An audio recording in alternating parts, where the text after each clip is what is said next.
Pastor, itatanong ko lang yung about do sa Trinity. Ano po ba yung Trinity? Yung po bang Ama, ayun din po ba yung Anak? Para kasing nagkakaroon sila ng arguments po. Okay. Dali lang Okay, so kapatid, no, ang tanong po ni kapatid Ruby Castillo kung paano ho ba basic ng Trinity. Okay, Mario may tanong sa akin, nasa Bible ba yung Trinity? Ang sagot ko, wala sa Bible ang Trinity. Okay? Pero ang idea doon ay naandun na pinapakita merong tatlong persona ang Diyos. 'Di ba? Sabi sa Genesis kasi, 'di ba, sabi lalangin natin ng tao ayon sa ating larawan, ayon sa ating wangis. So ibig sabihin, sa simula pa lang, o Genesis pa lang pinapakita dito na ang Diyos ay hindi lang iisang persona lang. Sabi rito, no, Genesis 1:1, sa pasimula pa nilikha ng Diyos ang langit at lupa. Ano ba yung Diyos na ginamit dito? Ayon sa King James, sabi, in the beginning, God. Ano din yung God dito? Elohim. Elohim. So ano yung God? Singular ba siya o plural? Isang Diyos lang ba siya? Iisa lang ba o marami? Ayun, nalinaw. Basahin niyo yung baba. Plural. Or gods. Marami. Oh.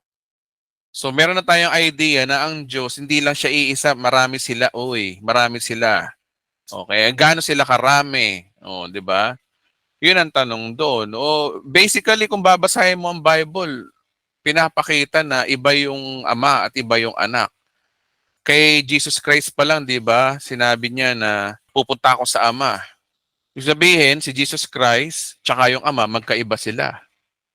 Oh, babasahin natin na John tayo, John. Oo, gaya nitong verse na to, ako ang mabuting pastol. Kaya yan, no? Ako ang mabuting pastol kung gaano kakilala ko ang ng Ama at siya'y kilala ko. Oh. Sa kayo nakakita ng kung siya yung Ama, siya rin yung anak, ba't pa niya sinasabi rito na kilala ko siya at kilala niya ako? Yung pala, iba pala yun, siya rin pala yun.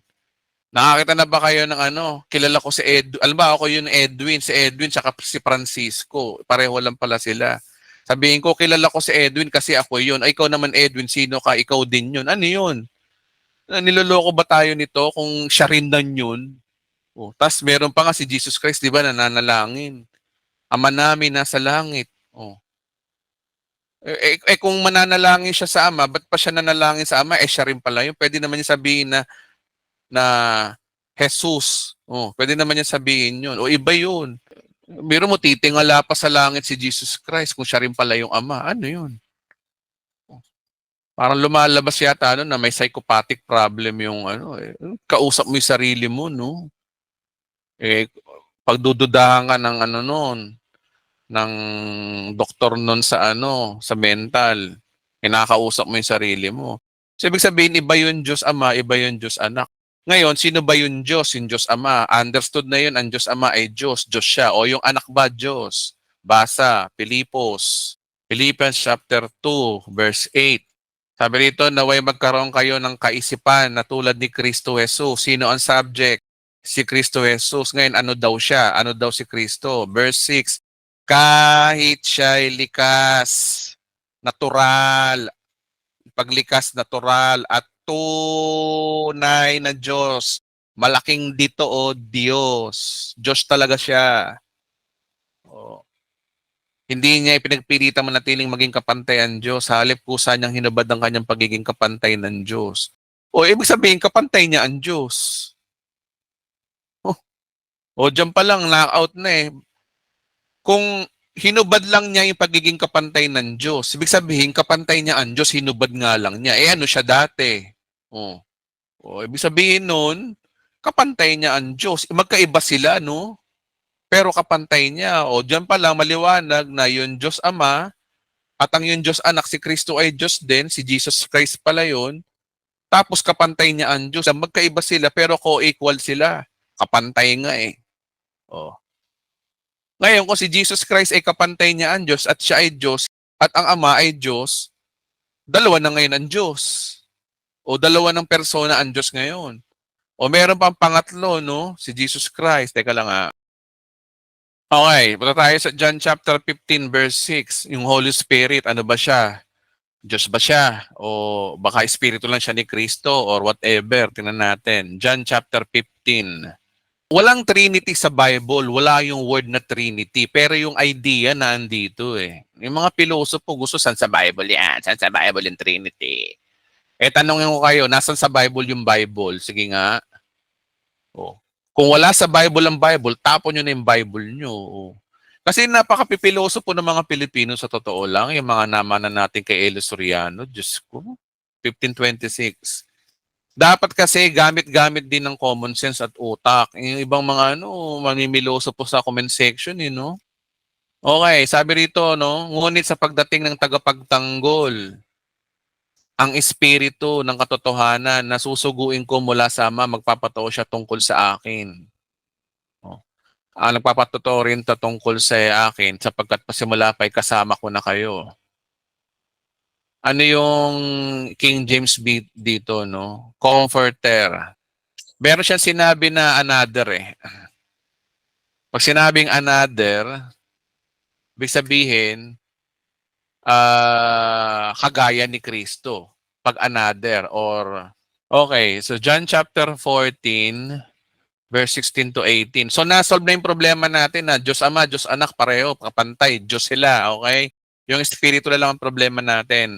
Sabi rito, I will pray the Father, and He shall give you another. Ano tong another? Comforter. That He may abide with you forever. Oh. Tagalogin natin para maintindihan ng lahat.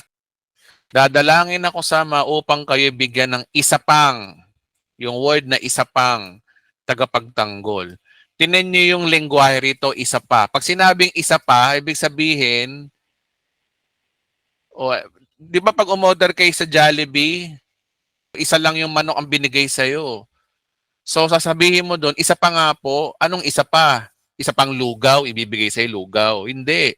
Ibibigay sa'yo manok kasi yung in-order mo, manok. Kaya isa pang manok, pareho. Yung in-order mong unang manok, ibibigay sa'yo, pareho ding manok. Chicken Joy daw. Agamulak ha. O dito word, isa pang. Ibig sabihin, another. Tingnan natin sa Greek. Greek ha, Greek. Greek tayo para masaya. And He shall give you another. Alos ang ginamit to. Main implication, else. Otherwise. Sinabing otherwise, pag sinabing pareho, siya rin yun. Di pa rin kayo convincing ng banal na spirito ay Diyos. Ito pa, bigyan ko kayo ng isa pang verse. Acts. Eto, merong istorya dito na si Ananias sa Sapphira, no? Namatay sa pera. Sa pera, sorry. Meron naman mag-asawa na nagbili ng isang lupa, Ananias ang pangalan, lalaki at Sapphira naman babae. Binawasan ni Ananias ang pinagbilan, kaalam ng kanyang asawa. At bahagi lamang na binigay sa mga apostol. Sinabi ni Pedro, Ananias, ba't nagpadaig ka kay Satanas? Tingnan niyo itong dalawang to, namatay ito dahil kasi nagkaroon ng parang meron silang pinangako na sa Diyos na ganito, ganyan, namatay sila. Pero hindi ang topic natin. Ang topic natin dito yung sinabi ni Pedro. Sabi ni Pedro dito, kaya sinabi ni Pedro, Ananias, ano't nagpadaig ka kay Satanas? At nagsinungaling, kanino daw? Sa Espiritu Santo. So ngayon, ang topic natin dito, si Ananias ay nagsinungaling sa Espiritu Santo. Kanino nagsinungaling si Ananias? Sa Espiritu Santo. Okay? Nagsinungaling sa Espiritu Santo. Okay? Yun ang ano niya na. Ang tinutukoy dito, si Ananias ay nagsinungaling sa Espiritu Santo. Basahin pa ho natin. Bakit mo binabawasan ang pinagbili ng lupa nang hindi mo pa napagbili ang lupa, hindi mo ba iyo yon? At na may pagbili na, hindi ba iyo pinagbilan? Bakit mo naisipang gawin iyon? Hindi ka sa tao nagsinungaling, sa Diyos ka nagsinungaling. Sino yung Diyos dito? Espiritu Santo. Kasi ang sabi, nagsinungaling sa Espiritu Santo, yung pala yung Espiritu Santo na to, Diyos. Marami pa mga verse niya mga kapatid. Nagpapatunay na iba ang banal na Espiritu Santo. Ang banal na Espiritu Santo, hindi siya kundi meron siyang sariling kalooban. Meron siyang sariling desisyon. Hanapin niyo to sa ating YouTube. Ito'y pinamagatang Diyos ba talaga ang Holy Spirit and random question. Okay? Mas maliwanag to dito. Ito ay live stream number 13. Okay? Panoorin niyo yan Oh, ayun yung mga nagpapatunay na ang Espiritu Santo, ang anak at ang Diyos Ama ay sila ay magkakahiwalay na identity. Pareho silang Diyos, iisa silang Diyos, nagkakaisang Diyos sila. Sila ay pantay, walang mataas, walang mababa, lahat sila ay pantay. Sa video na to, mas maliwanag po yan dyan.